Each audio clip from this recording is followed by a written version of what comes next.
Okay, another one for the collector. This one I've had for a very long time. We've got quite a collection of Digiscan radios, which we really have had for not so much usage, obviously, because of the compliance, but really to just display how they did it back in the day. And we'll be selling pretty much all of the Digiscan radios. Well, all the radios will be going, but all the Digiscan radios will be going.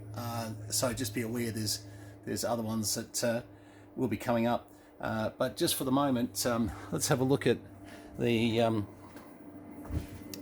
Ferris 5000. And this Superstar 1604 was basically how they went up and down in the band, like so. If you pushed it softly, if you pressed it hard, it took off and went quite crazy and quite fast. And the opposite can be true.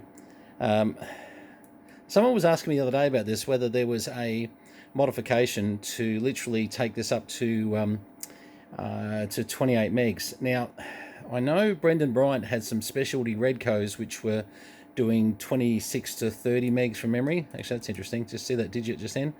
Oh, sorry, which means it's unlocked. Sorry, let me just explain that. Yeah, it's all right. I thought the digit went out, but I'm forgetting.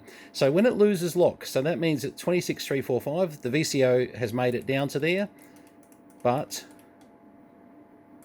26.165, no, it's lost lock. So the radio is still working. Well, it's not on that frequency, but as you'll find out, I go just above there and go 1, 2, 3, 4, 5, 1, 2, 3, 4, 5, 1, 2, 3. Oh, we're right on the line. Actually, I was just watching it then. When I tried to transmit, it was just, we're right on the verge. Let's just go up a little bit to about, I don't know, 26.6 or something, 5. 1, 2, 1, 2, yeah. So straight away, you know, we're getting power out there. And it will be lower power down that end of the band, because these things never could broadband that far. That was the whole issue. Now, when you took it back up to, say, something in a little bit more the serious range, and we'll just go up to 355 for the moment. All the digits on this work, by the way, except when it's not unlocked. When it's unlocked, of course. And that was the way that you could tell going back. Quite a few of them did that, actually. 1, 2, 3, 4, 5. 1, 2, 1, 2. We get about 11 watts out of that. 1, 2, 3. 1, 2, 3. Just on AM at the moment.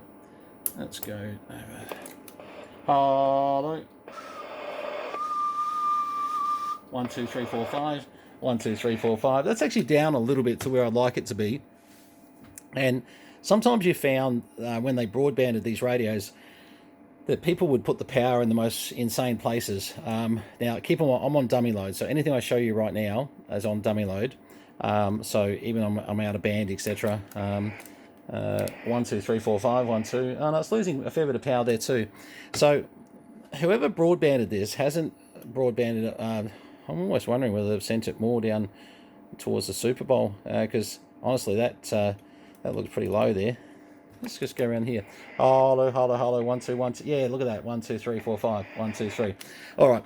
Okay, so let me explain that. No offense to whoever we bought this radio from some time back, but the attempt to broadband this has been absolutely average at best. And what you would do is you would go in and actually reset the alignments on this to set it up. And we may even do this before it goes off to somebody, just so that it's actually how I'd like to see it. The big problem you've got is that this radio, as all the Digiscan radios, are for collectors only. If they are used on 27 meg sideband for transmitting, they're outside of type approval, and you know, you've got to be seriously careful there. But there's a lot of people who are like me, who basically were collecting these radios because they were just part of the history that, you know, we all went through. It really is. It's amazing when you sort of think back how many times. I mean, I don't know how many of these we fitted when I was an apprentice. Whether it's this or the Redcos. The UFOs came out a little bit later on.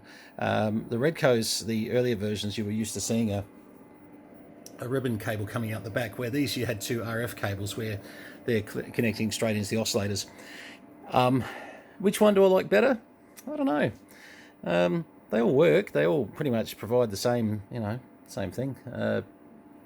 I think traditionally, even though it was, you know, a lot more work having to connect to Redco and cut 40,000 tracks on a radio, I think those were the ones that I found, you know, because they're the older ones, there's probably the one that I think have a little bit more prestige.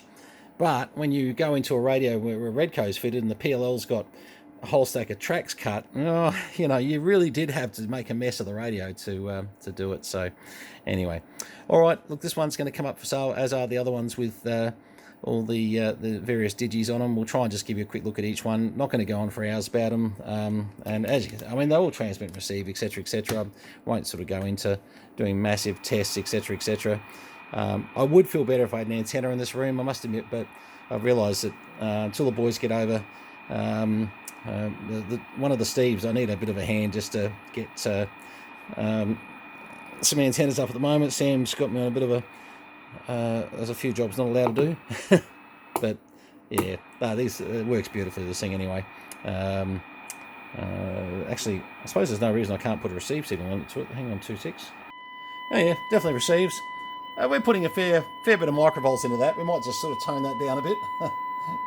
Let's have a look here. Bring this number down.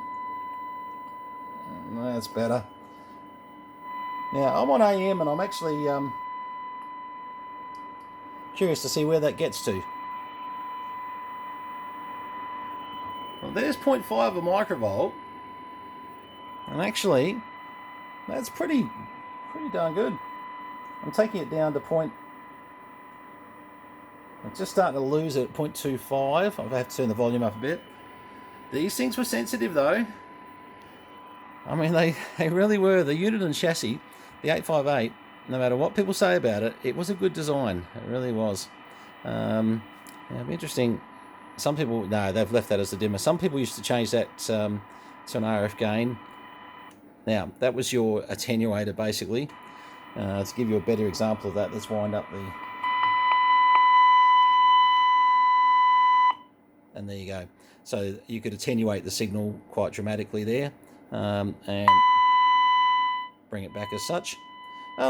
They did have an internal speaker on the front, which is kind of cute, you know.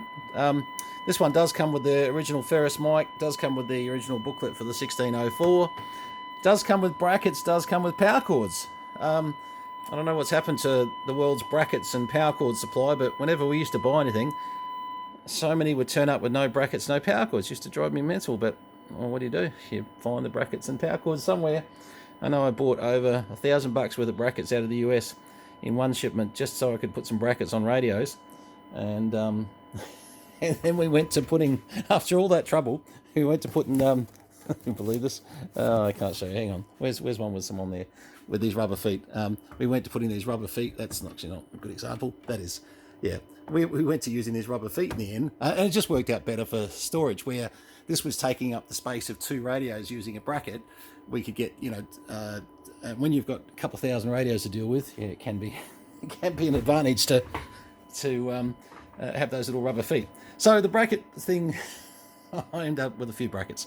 There's probably, I don't know, a lot of brackets lying around, but mainly for unit, and we bought a lot for the Cobras and bits and pieces. That anyway, it means that when we sell a radio at times, you know, we might have a bracket to go with it, which is good. All right, Ferris 5000 with a UFO Superstar 1604. Once again, all inquiries, just send me an email, brenton@posnav.com.au. I'm rarely getting back on the Facebook thing. It's just, I'm on a few pages, and unfortunately, when people comment on those pages, and sometimes on the for sales, of course, we're turning the comments off because it's just easier to deal with the direct people that want to buy. And that's what we've found, is that people that want things will either PM me or email me. Sometimes it's a bit hard to get on the phone, so I'll admit that up front. But certainly, if you leave me a message, and we can talk about it. But if you're interested in buying a collection of Digiscan radios, well, talk to me, because we'll sell you the whole lot.